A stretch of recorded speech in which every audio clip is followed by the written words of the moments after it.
پاکستان حاجیوں کی تعداد کے لحاظ سے دنیا میں دوسرے نمبر پر ہے اور عمرہ کرنے والوں کی تعداد کے لحاظ سے پہلے نمبر پر ہے، جبکہ دنیا بھر میں ایمانداری کے انڈیکس کے مطابق پاکستان کا 160واں نمبر ہے۔ تبلیغی اجتماعات ہر چند قدم پر مسجد، لاکھوں افراد کے مذہبی جماعتوں کے اجتماعات ہونے کے باوجود ہم اس قدر پستی کی حالت میں کیوں ہیں؟ ایک مرتبہ پاکستان سے تبلیغی جماعت جاپان میں گئی اور مسجد میں داخل ہو کر اپنے اپنے جوتے اٹھا کر اندر لے گئے۔ وہاں کے لوگوں نے پوچھا، یہ کیوں اٹھا کر اندر لے آئے ہو؟ تو پاکستانی تبلیغ والوں نے جواب دیا کہ باہر سے کوئی اٹھا نہ لے۔ جب یہ بات سنی تو جاپان کے مسلمانوں نے کہا، کیا جہاں سے آپ آئے ہیں وہاں پر لوگ مسجد سے جوتا چرا لیتے ہیں؟ پاکستانی تبلیغ والوں نے کہا، جی کئی مرتبہ ایسا ہو جاتا ہے۔ یہ بات سننی تھی کہ جاپان والے مسلمانوں نے کہا، ہم ابھی آپ کو واپس بھیجنا چاہتے ہیں کیونکہ آپ کی تبلیغ کی جاپان سے کہیں زیادہ پاکستان میں ضرورت ہے۔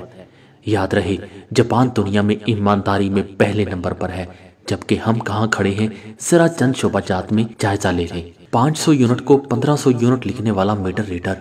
خالص گوشت کے پیسے وصول کر کے ہڈیاں بھی ساتھ تول دینے والا کسائی، خالص دودھ کا نعرہ لگا کر پانی پاؤڈر کی ملاوٹ کرنے والا دودھ فروش، بے گناہ کی FIR میں 2 مزید ہیروئن کی پوڑیاں لکھنے والا انصاف پسند SHO،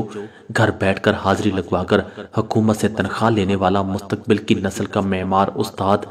کم ناپ تول کر کے دوسروں کا حق کم کر کے پورا پیسہ لینے والا دکاندار، معمولی سی رقم کے لیے سچ کو جھوٹ اور جھوٹ کو سچ ثابت کرنے والا وکیل،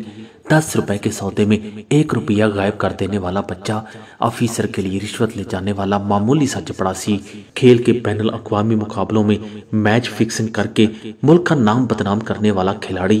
ساری رات فلمیں دیکھ کر فجر کو اللہ اکبر سنتے ہی سونے والا نوجوان، کروڑوں کے بجٹ میں غبن کر کے 10 لاکھ کی سڑک بنانے والا MPA اور MNA، لاکھوں غبن کر کے 10,000 کے ہینڈ پمپ لگانے والا جابر ٹھیکیدار، ہزاروں کا غبن کر کے چند 100 میں ایک نالی پکی کرنے والا ضمیر فروش ممبر، غلہ اگانے کے لیے بھاری بھرکم سود پہ قرضہ دینے والا ظالم چودھری، زمین کے حساب کتاب و پیمائش میں کمی بیشی کر کے اپنے بیٹے کو حرام مال کا مالک بنانے والا پٹواری اور ریونیو آفیسر،